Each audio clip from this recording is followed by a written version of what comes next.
back with a temperature quilt and a progress report on what I've done so far.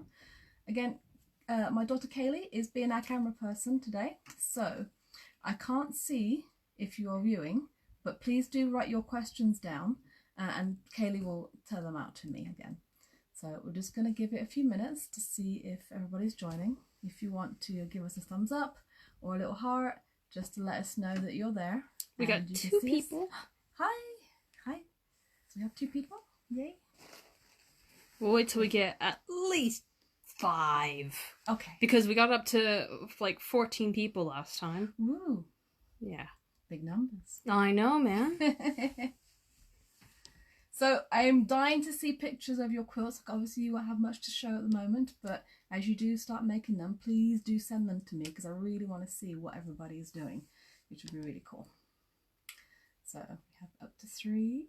Wait for a couple more. Back down to 2. Maybe we should just start. Okay. People losing interest. So I want to show you what I've done so far. So I've been tracking. You can see my diary.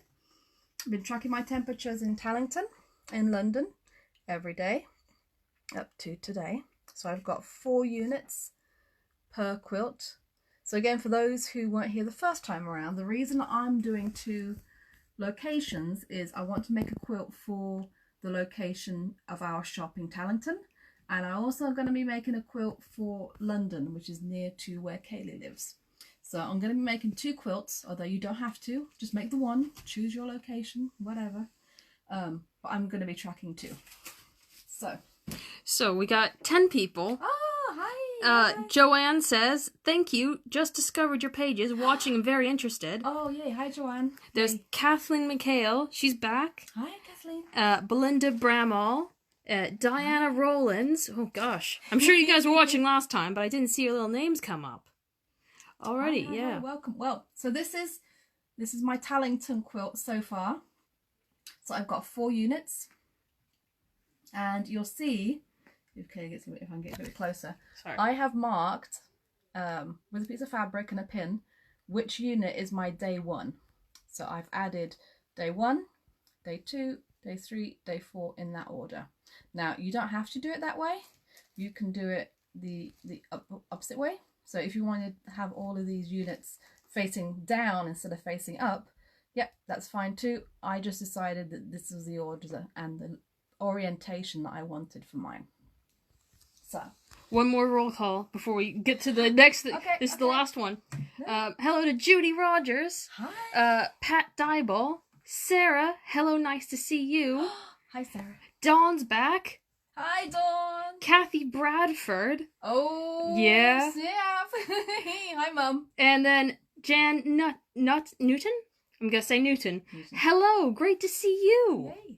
All right. Welcome. So, what I'm going to show you, because one thing I've discovered, it's quite easy to lose track of your units and which way they go. So I was saving them up, but I'm like, ooh, it's really, I won't say difficult, but it's a bit of a faff to go back. Oh, what colour is that? What range is that in? What day was that for? And to track everything. So I have found it is easier to do your unit and attach it immediately every day. That way it is all in order. So I'm going to show you how to attach this unit onto my main bit. And while she does that, hello to Katie Elizabeth, Pam Lawrence, Linda, Pam again, hi Emma, joining the sew along.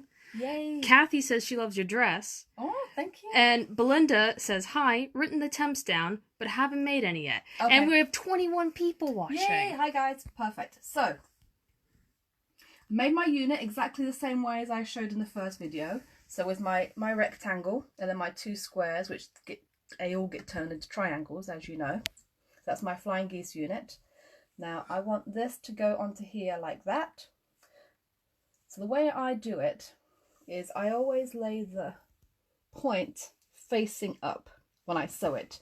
And that's because, if I show you, it'll be easy for me to make sure that I sew just a hair this side of where those 2 seams meet.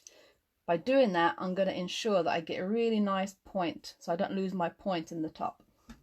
So I just lay it down, put it in my machine.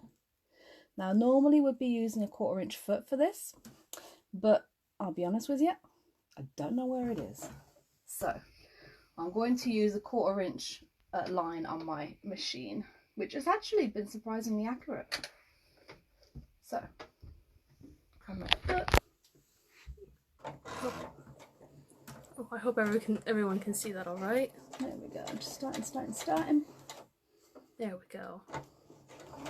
So I always sew them together so my seams and my point is laying face up so I can see where everything is going to go. I'm just holding that seam down so that it doesn't get flipped up when I sew across it.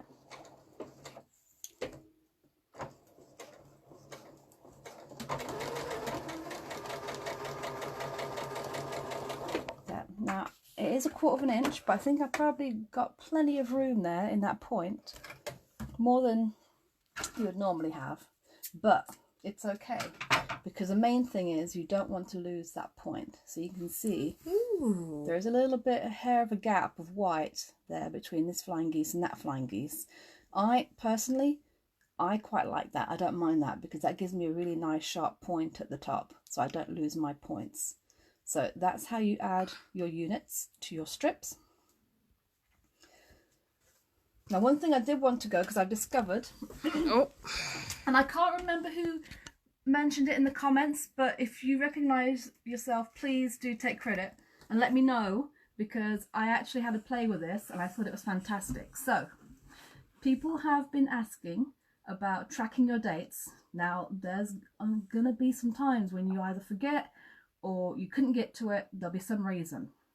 Somebody actually told me there's a way to find past weather dates. So I'm going to use my iPad, and there's a website called timeanddate.com. So it's timeanddate.com. But we'll also provide a link to the site under the video. Yes, good point, Kaylee.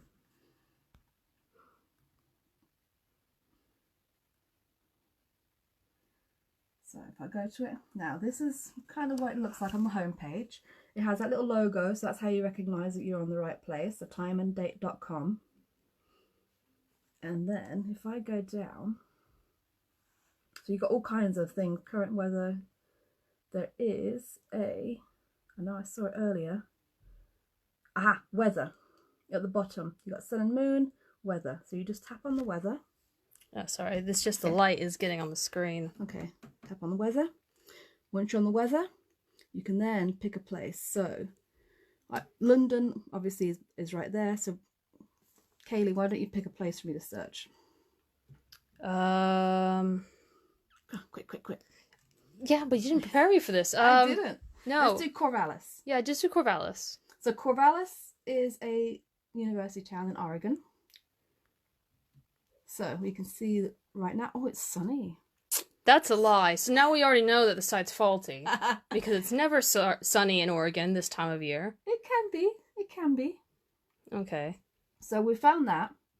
So the weather in Corvallis at the moment is 11 degrees Celsius. Oh, Pam Lawrence also says you can use the Net Office website archive. Yes, we looked at that. We did try. We will have another look. Thank you.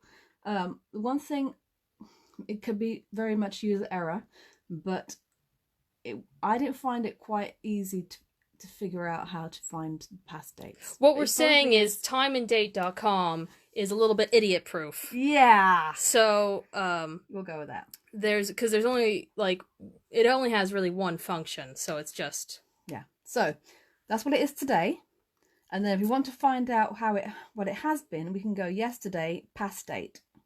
So if I click on that, it'll give you a nice handy dandy graph with the highs, the lows, for all the way up to, so if you wanted to start the quilt now but you haven't been recording your dates, you can actually go back to the 1st of January or beyond and see what your highs and your lows were for that date.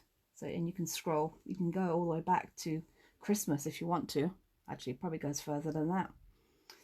So that's one way to find your dates if you haven't recorded it and you need to go back and find out what it is. That's an easy way. The other thing that's come up is for those of you who aren't using Celsius for temperatures and you're using Fahrenheit, your scales for your fabric will most likely be bigger than 3 degrees that I've used. So you're probably going to want to use either 5 degrees or 6 degrees, whatever kind of works for you, for your area and your very lowest temperature and your very highest temperature, so you don't have a multitude of fabrics to use.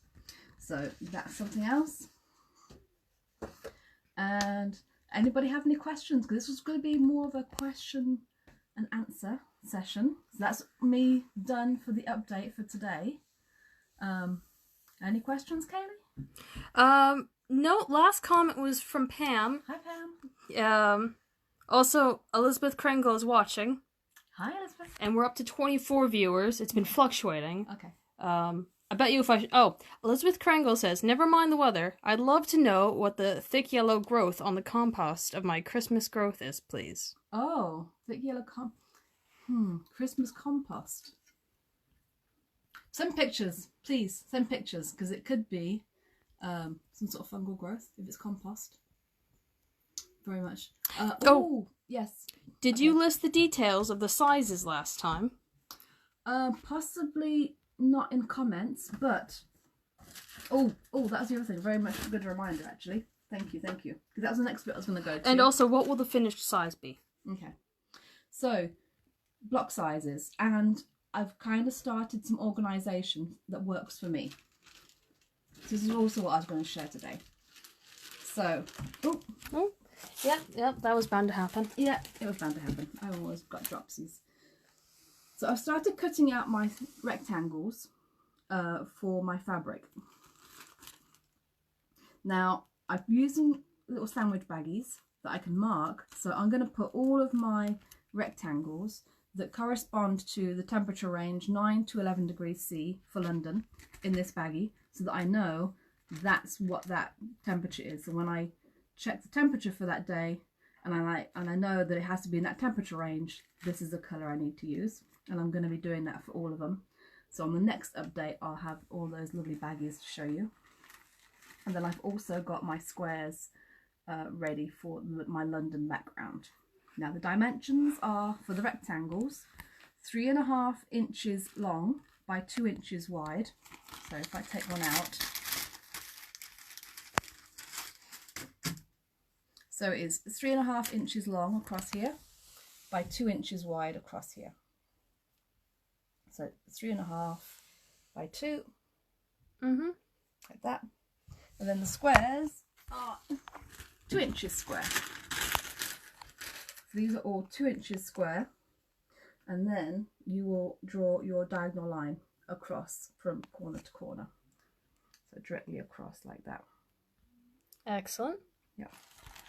As far as finished size goes, now I've been having a think, and again, this is quilt's going to progress over the year, so you can kind of decide as you go along. But I've been thinking, originally I was thinking having about 11 rows with either 33 or 34 flying geese units per row or per column, because they're going to be up and down, or what I'm actually thinking of doing is having one column per month. So they're not going to be all equal, so you will have to fill in, well, I will have to fill in some gaps with a plain background rectangle to replace my flying geese unit. So I think I'm going to be doing that. Or the other thing you can do, because if I go back, if you have 33 units per column and 11 columns, you're going to be about 2 days short of a full year. But if you go 34 units per column and 11 columns, you're going to have about 9 days over. So what you could do, if you wanted to go with the 9 days over, is if you have a birthday, anniversary, anything special, maybe it's the solstices, Christmas, any special days that you want to mark out, you could, for that day, instead of tracking the temperature, actually have another colour of fabric that's unique to you to mark that day. Or you could still track the temperature and then just add a little motif, some embroidery, a little charm or something to that day, which would be in addition to that day's temperature. A correction on the compost. It was actually a Christmas cactus. Oh, Christmas cactus. I love Christmas cactus. Mine came out really nice this year. And Kathleen McHale says, I'm thinking I would do 12 rows and then add spacers on each end. Yes. Elizabeth says she loves your haircut, and she's also sharing the picture of the cactus now. Thank you. Oh, yay. Yeah, I love Christmas cactus. Yeah. Yeah, send it to me and I'll see what's going on with that.